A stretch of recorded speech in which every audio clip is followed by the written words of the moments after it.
Қайырлы күн, қымбатты көрермен достар, бұл Лаура Ньюс каналы. Әдеттегідей менің қонағым Сапарбай Жобаев ағамыз, өздеріңіз білесіздер, әлемдік және елдегі бақта сұхбат беріп жүрген керемет сарапшы.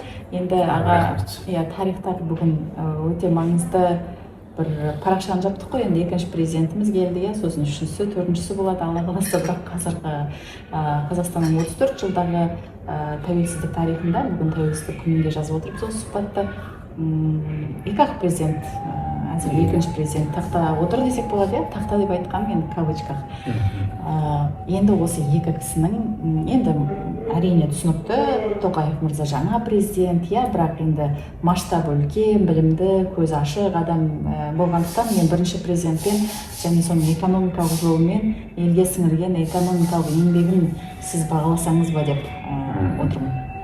Енді әрине баға беру өте қиын, бірақ бір жағынан оңай. Неге? Себебі Қазақстанның бүгінгі жағдайына осы екі президенттің басшылығымен келіп отырмыз. Бүгінгі жағдайымыз қандай деген сұраққа жауап беретін болсақ, біз бүгінгі күнде мынау тәуелсіз мемлекеттер достастығы елдерінің ішінде бірінші орынға шығып алдық. Оған енді біздің еңбегімізден гөрі мынау Ресей бірінші орында еді, себебі олардың ресурстары өте үлкен, байлығы өте үлкен, кейін халқы да 146 миллион халық, оның мүмкіндіктері кең болды. Әрине өте үлкен инвестициялық жобалар жүзеге асырды, кең демократиялық жобалар жүзеге асырды. Ельцин кезінде өте жақсы дамыды, шетелдік инвестиция. Кейін ресурстар арасында көп, біздекімен салыстырып болмайды. Бізден бір 20-30 есе көбірек десек те болады. Мұнайда, газда, орманында, металлда барлығы.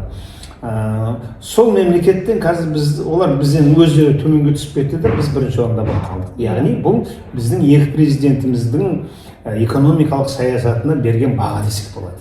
Яғни 12 мемлекет, тәуелсіз мемлекеттер достастығы, Балтық бойы мемлекеттері кірмеді бірден, қалған 12 мемлекет болды. Енді Грузия мен Украина шықтық дейді, бірақ бәрібір ертең негізі жағдайлары жақсы болса, мүмкін олар сол тәуелсіз мемлекеттер достастығы ішінде Молдова сияқты, Белоруссия сияқты қатысып отыра береді. Кавказ елдері, арты мемлекеттері бар, Кавказ арты мемлекеті, Орталық Азия мемлекеттері бар. Солардың ішінде Қазақстан, Аллаға шүкір дейік, бірінші орындамыз. Жағдайымыздың жағдайы, экономикамыздың тұрақтылығы жоғары. Бұған біздің не жәрдем берді дегенде, әрине біздің басшылардың шешімдері. Неге? Себебі біреулер айтуы мүмкін, ой, бізге мынау жер асты байлықтарымыз жәрдем берді дейді.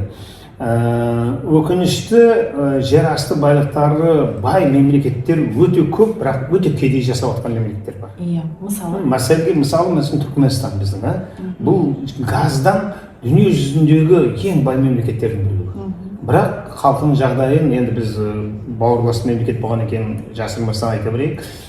Сол Түркменстаннан бізге Қазақстанға көшіп келген алтын оралмай деген қандас дейміз ғой. Сол қандастармен сөйлескенде олардың жағдайын өте қиын екенін белгілі. Себебі өте жабық мемлекет. Біз бейтараппыз деп алды да шекараның бәрін жауып қойды. Өзінің бауырлас елдерімізбен визалық жолмен. Мәселен, сен бүгін барамын десең, ол мемлекеттің биліктерінің шешімі бойынша бізді шақыратын адам өзі шақыра алмайды.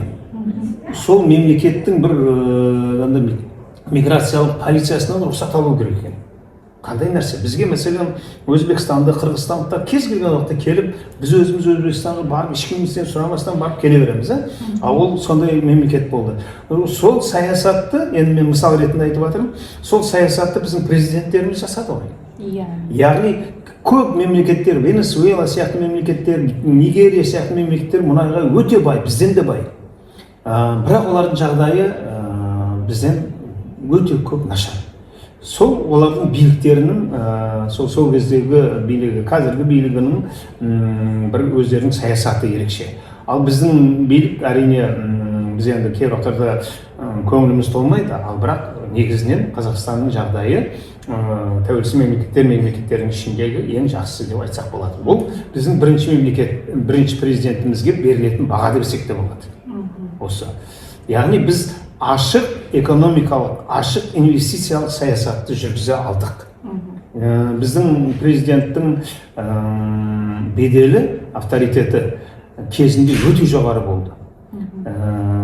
Маргарет Тэтчер, Рейган дейміз ба, Никсон, одан кейінгі президенттермен, Клинтондармен біздің президентіміз тең сөйлесіп, тең саяси мәселелер шешіп отырды. Қазақстанмен көп мемлекеттер санасатын мемлекетке айналды. Яғни Ресейдің өзі енді белгілі көрші болғаннан кейін Еуразиялық экономикалық одақ, кеден одағы, Еуразиялық қауымдастық дегендердің барлығы осы біздің президенттің ынтасымен жүзеге асқан, соның ұсыныстарымен. Қытай өте үлкен мемлекет. Сонымен оның басшыларымен біздің президентіміз Си Цзиньпинмен де, Хуан Пэймен де бәрімен тең дәрежеде сөйлесіп, өзін көрсете білді. Бұл біздің бірінші президентімізге берген мен бағам. Тарихи бағам. Экономикалық және әлемдік дәрежеде біздің президентіміз өте жоғары тұрды. Аллаға шүкір деуіміз керек. Өз еркімен 19-шы жылы өзінің орнын босатып, Қасым-Жомарт Кемелұлы Тоқаевқа орын берді. Bütün Қазақстан расын айтсам қуанды. Бұл жерде енді кішкене сізбен кішкене даулассам болады, өйткені бізде Қасым-Жомарт Кемелевичтің өзі алдыңғы бір сұхбаттардың біреуінде айтты, соңғы сұхбатында айтты, Қазақстанда екі билік болды деп. Басында ол кісі қанша кеткенімен елбасыға президент кіріп, сондай нәрселер болды ғой, иә? Бастапқы жылдарында, 19 жылдан кейін. Болды, және ол екінші қазіргі президентіміздің беделіне кішкене нұқсан келтірмеді десек те қателесеміз. Бірақ менің қазір сұрағым келіп тұрған аға, мен енді журналистпін, мен бейтарап пікірдемін. Мен қазір Назарбаев мырзаны жаман, жақсы деп бағалаудан да аулақпын. Бағалай бердім ғой енді. Иә, ешқандай баға бергім келмейді, мен өз басым, өйткені менің мамандығым сол сұрау және білу, сол арқылы сараптамаға көшу. Енді қазір мен айтқым келіп тұрғаны, қазір әйтеуір біз ел-жұртпен бірге екі президентті салыстырамыз, иә, экономикалық тұрғыда. Осы жерде халықтың арасында мынандай әңгіме жүреді. Енді өзінің күйеу баласы Дариға ханымның күйеуі болған марқұм, атын ұмытып тұрмын, крестный тестті жазған Мұхтар Алиев. Мұхтар Медаты? Мұхтар Алиев, иә. Сол кісінің кітабында да жазады, жалпы халықтың арасында да осы Назарбаев мырзаның билігінің бір саясатының арқасында жан-жағында жемқорлық тарады деген пікір бар. Жемқорлық деген экономикаға тікелей әсер ететін фактор. Теріс әсер етті. Иә, теріс әсер етті. Осы қаншалық қарасыз? Енді оны бір жасыратын нәрсе емес қой, ол мәселен сол кездегі әсіресе мына жекешелендіру кезінде әрине президенттің жанындағы оның құдалары, оның балалары, қыздары өте үлкен мүмкіндіктерін пайдаланып қалды. Бұл сол кездегі заңнамалардың оншалықты бір жетілдірмегені, кейін растанда біз енді оны не дейміз, әлгі трайбализм дейді ма, непотизм дейді ма, сондай сияқты нәрсе ол біздің елде бар, бүгінде бар, оны жасыратын қажет жоқ. Сондықтан бүгінде бар дегенде не дегіңіз? Мен қазір алдын Назарбаевтың жағдайына өзімнің пікірімді айтып алайын. Оның балалары, қыздары, күйеу балалары сол мүмкіндіктерді пайдаланды. Яғни өзінің жаңағы әкесінің, қайнатасының, құдасының билікте отырғандығын біздің жаңағы ағайын туғандары дейміз ба, бәрі пайдаланды. Оны біздің халықтың барлығы көріп тұрды, оны ешкім жасырып болмайды. Соны енді оны мен сол 2006 жылы Өзбекстаннан Қазақстанға көшкен кезімізде бізде енді Каримов Ислам Абдуғаниевич президент болды ғой. Ол кісінің бір қызық жері сондай еді, ағайын туғандарымен еш араласпас еді. Қызы да күйеуге шықты да, күйеуіне ажырасып, Гүлнара Каримова бір жасады деп есептесек болады. Кейінгі қызы сол күйеуге шықты, бірақ оның туған туысқандары осы билікке оншалықты араластырмады Каримов. Сондай бір қасиеті бар еді. Әрине өте қатал саясат жүргізді, ал біздің президентіміз өзінің туғандарына жай ерік беріп қойды. Қараңыз, Каримовтың қызы мысалы Гүлнараның өзінің көп дүниесін алған жоқ па, түрмеге қамап өзін? Иә, сондықтан соны азғантай ғана $1,5 миллиард ұрлаған үшін оны шетелдік Швецияның құқық қорғау органдары тексере бастағаннан кейін Каримов мен міне әділеттімін деп өзінің қызын өзі кезінде түрмеге қамады. Оны кейін Мирзиев қамаған жоқ. Үй қамағында отырды, рас әкесі бар кезінде. Сөйтіп 14-ші жылы онан бар билікті алып, оны үй қамағына отырғызып қойды. Кейін Мирзиев келгеннен кейін оны жай түрмеге. Енді сіз бен мен саясаткер немесе саяси сарапшы емеспіз десе де, бұл жерде ерік беріп қойды ма, әлде ерікті алып алды ма дегенде бір тұспа-тұс сұрақ туындайды. Мен ерік беріп қойды дедім ғой. Иә, сіз қойды дедіңіз. Оның несі дұрыс емес. Енді мен шынымды айтсам қазір жаман жақсы деп бағаламайын дедім ғой сізге, иә? Кім, біз сонда анау қыздары, күйеу балдары алып қойды деуіміз керек па? Олай мүмкін емес па? Енді олар өзінің әкесінің, өзінің жаңағы қайнатасының сонда президент болған пайдаланды десек, соны президент ерік бермегенде олар істей алмаған болу керек еді, Каримовке ұқсап. Қазір сіз менің әкем және президент болсаңыз мен қолдамаймын. Маған керек емес. Сен қолдамаймын, сен қолданбайсың. Сіздің ақшаңыз маған онсыз да жетіп жатыр ғой, мен несін қолданамын. Енді бұл мынау Италияның Макиавелли деген биліктегі туралы жазған. Сонда енді оның жаңа Италияның мысалдарын келтірген, ал біз соны өзіміздің Петр I бар ғой, Россияның патшасы, 1725 жылдарда билікте болған. Сол өзінің жаңағы Голландияда оқып келеді де, өзіндегі жемқорлықты құртамыз деп, жаңағы баярлардың сақалын алып, шаштарын алдырып, европаша киіндіріп, бәрін мәжбүрлейді. Сонда оның Мельников деген қаржы министрі болады. Сөйтіп жаңағы Мельников жақсы жасайды ғой, сайрайы бар, жақсы тұрмысы бар. Сонда Петр I мен сені құртамын, сен мынау ұрлық жасаватсың десе, ол айтады, сен мені бұлақтың басына отырғызып қойдың. Осы бұлаққа қара деп. Мен содан су ішпеуім керек пе деген. Сол сияқты. Енді бұл жерде теңгені екі жағы бар. Бағаламауда өте күрделі жағдай. Енді мен сізді естідім жалпы пікіріңізді, сіздің, мен журналист ретінде өз бейтарап пікірімге қалайын, өйткені ол әлі де зерттеуге тұратын тақырып, әлі тарихтар 100 жылдап, менен кейінгі 100 жылдан кейін журналистер де зерттейді бұл тақырыпты, мен жоқ болғаннан кейін де. Сондықтан енді екінші президенттің жағдайына көшсек, мынандай әңгіме бар. Енді бәрі отырып бір-бірімен әңгімелесіп отырған кезде енді естіп қаласың бәрі, халықтың пікірлерін оқимын, тіпті президенттің инстаграмдағы парақшасына кіріп, астындағы пікірлерден де кейде көруге болады. Мен өзім сондай любопытный адам болғаннан кейін бәрін оқып отырамын. Сол жерде мынау да Назарбаев сияқты, тура соның жолымен жүріп, соның адамы деген әңгімелерді жиі айтылады. Иә, мен де осымен мүлдем келіспеймін, және ол кісінің өте таза адам екеніне сенемін мен.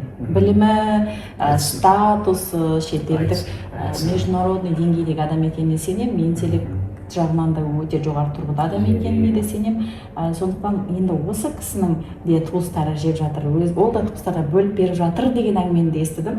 Осыған сіз жауап берсеңіз, сіздің пікіріңіз қандай экономикалық тұрғыдан айтады? Енді мен қазір осы бүгінгі күнде Қасым-Жомарт Кемелұлы Тоқаевтың туғандары пәленбай бір дүниені, пәленбай бір компанияны, пәленбай бір жер асты байлығын басып алыпты деген естимін. Өзім экономикалық жағдайдан біліп жатырмын. Бірақ бізде кезінде осы жаңағы итегесін танымайтын кездер 95-96 жылдар болды ғой.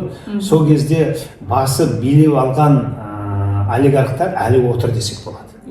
Оларға Қасым-Жомарт Тоқаев бір үлкен шек қойып жатқан жоқ.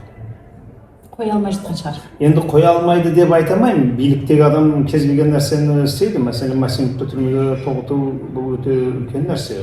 Бірақ Масимов аузыңызда, сөзіңіз аузыңызда, мысалы 2022 жылы қаңтар оқиғасы кезінде, қаңтар деген енді бушует орысша айтқан кезде, қалаларда, Алматыда әсіресе соғыс болып жатыр. Бірақ 3-ші қаңтар күні, енді білесіз ғой 3-ші қаңтар қалай болғанын, 3-4 күн тоқтамады ғой. 3-ші қаңтар күні Масимов түк болмағандай президентпен үкімет сағатында жиналыста отырды. мен соны нақты білемін. Келесі күні қамалды отыр еді. Екісінде отыр ма, үшінші күні қамалмас? Хабарым жоқ екен. Мен енді ол кезде тәлкет интернет өшіп қалды, телевизор өшіп қалды, бір нәрсе болып қалды. Мүмкін сен журналист ретінде хабарың болған шығар. Мен айтарым, біздің президентіміз бүгінгі күндегі сол массивті егерде тоғытқан адам, меніңше кез келген адамды тоғыта алады.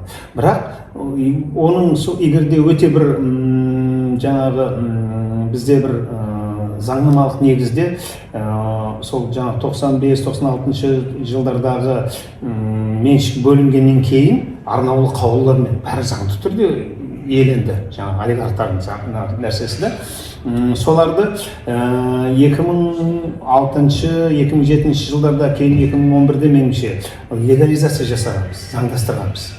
Сондықтан бүгінгі күнде оларға бірден тиісіп осының барлығын бердеу бұл бір шиеленіске алып келуі мүмкін еді.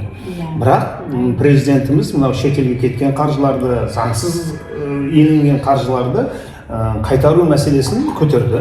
Бүгінгі күнде әрине көңілімізге толмайды. Бар болғаны бір 2 триллионға жақын дүние, жер, кәсіпорындар, ақша қайтарылды. Бұл 2 триллион дегенің 4 миллиардқа жақын келеді. Соның 1,5 миллиарды шет елдерден, 2,5 миллиарды ішкі қайтарылды. Ішкі Қазақстанның өзінен.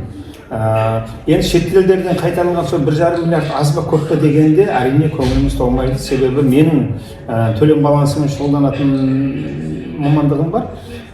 Сол шетелге кеткен ақшалар заңсыз деп есептеу үшін соттың шешімі керек. Ал енді сол кеткендер біздің биліктегілер бір 30-40 миллиард болса керек деп ойлаушым да. Енді оның 200 миллиард, 160 миллиард дегендер де болды. Осындай баға бергендер де болды.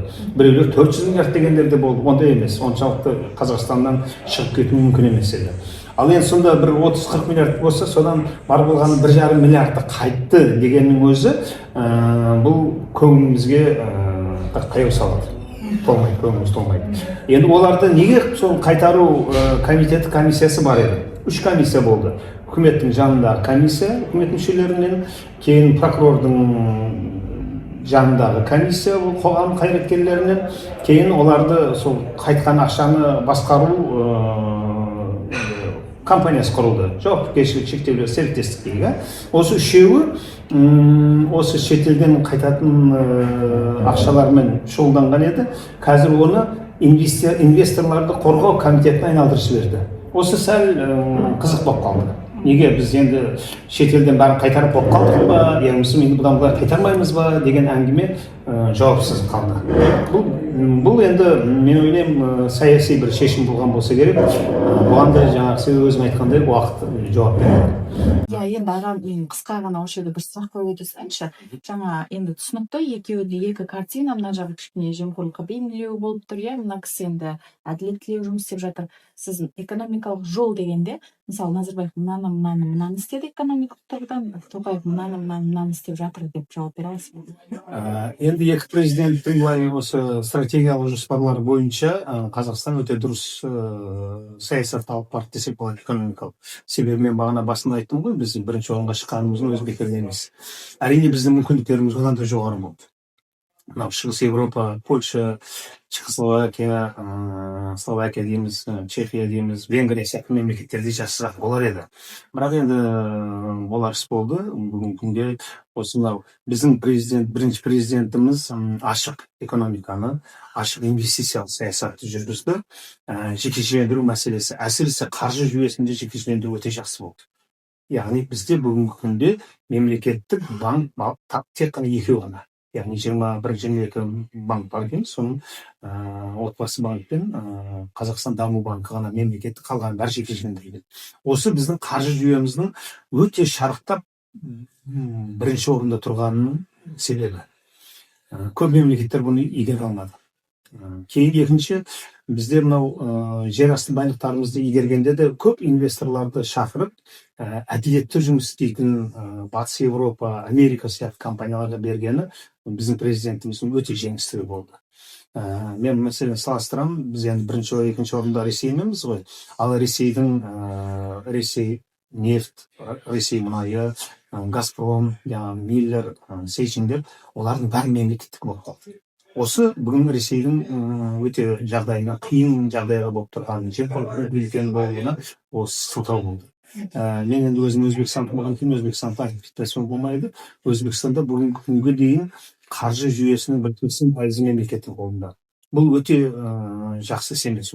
Мемлекеттің, Өзбекстан мемлекетінің бір қиын жағдайда болуының себептері осы болып тұр. Ол елден бір 2-3 миллион жастары шетелде жұмыс істеп жатыр. Өздерінде жұмыс істеп, инвестициялық істейін десе, бәрі мемлекеттік, ал мемлекеттік мен айтқандай ең жемқорлықтың негізі сода. Сондықтан бірінші президентіміздің осы ашық экономикалық, ашық инвестициялық, ашық қаржылық жүйені жаратқаны бұл үлкен бір жеңістігіміз болды. Ал енді екінші президентіміз соны жалғастырып жатыр. Менің пікірімше, қайтаға мынау біздің екінші президенттігі мен қосымша бір айтатыным, бұл мынау цифрландыру дейміз ғой. Компьютерді цифрландыру, кибернетика мәселесінде өте алға жылжулары жақсы болып жатыр. Әрине біздің президентіміздің біреулер айтады, андай өнеркәсіпте тәжірибесі жоқ дейді. Мен ойлаймын, сол өнеркәсіп мәселесінде, экономика мәселесінде өзінің кеңесшілерінің айтқанына көніп, осы қор мәселесінде көп жүру керек. Бірақ кейбіреулерде менің де көңіліме қонбайтын бір шешімдер шығып қалады. Мәселен, зейнетақы қорынан ақша алуға рұқсат бергені маған жалпы қаржыгерлер болмады. Алты біздің қаржыгерлеріміз Оразжан Досов, Жәмишев, Бахмутовалар хат жазған президентке, осы зейнетақы қорындағы ақшаның жаңағы артықшасын, бір шектеуден артықшасын қолдануды тоқтату керек. Себебі ол сақтандыру жүйесі. Бұл зейнетақы қоры бізде сақтандыру қорының деп аталады.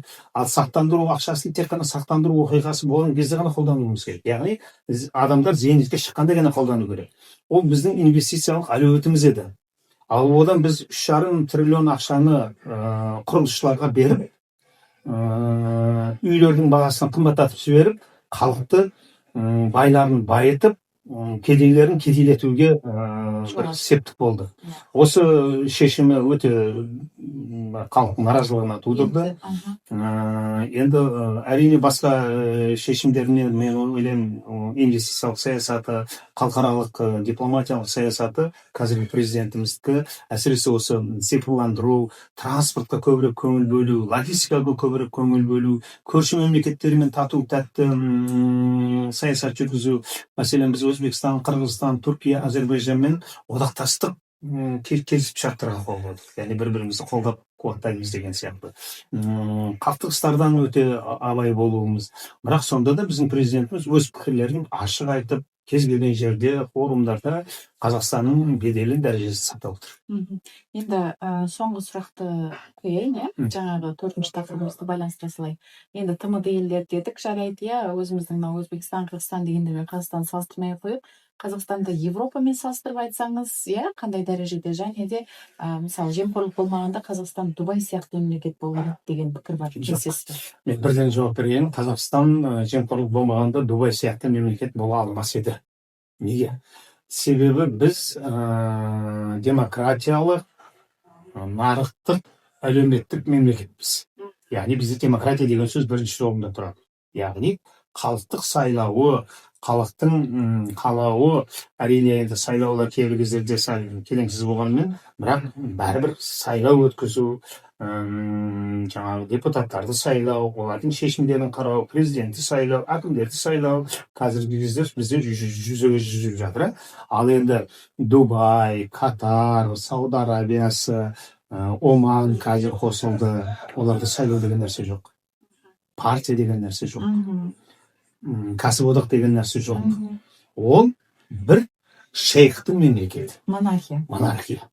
Ол әрине сол егерде монарх жақсы адам болса, мәселен жаңағы Катардың монархы, Араб Эмираттарының бастықтары, Бахрейннің, қазіргі күнде Оман қосылып жатыр, соған Сауд Арабиясындағы корольдар дейміз ғой, олар өздерінің бала шағасын сол жаңа мұнайдан түскен ақшаға балдарын барлығын батыс Гарвардта, Кембриджде, Оксфордта оқытып, экономиканы бүгінгі күндегі батыс үлгісімен басқаруды өздерінің жеке мүддесін қосып істепті.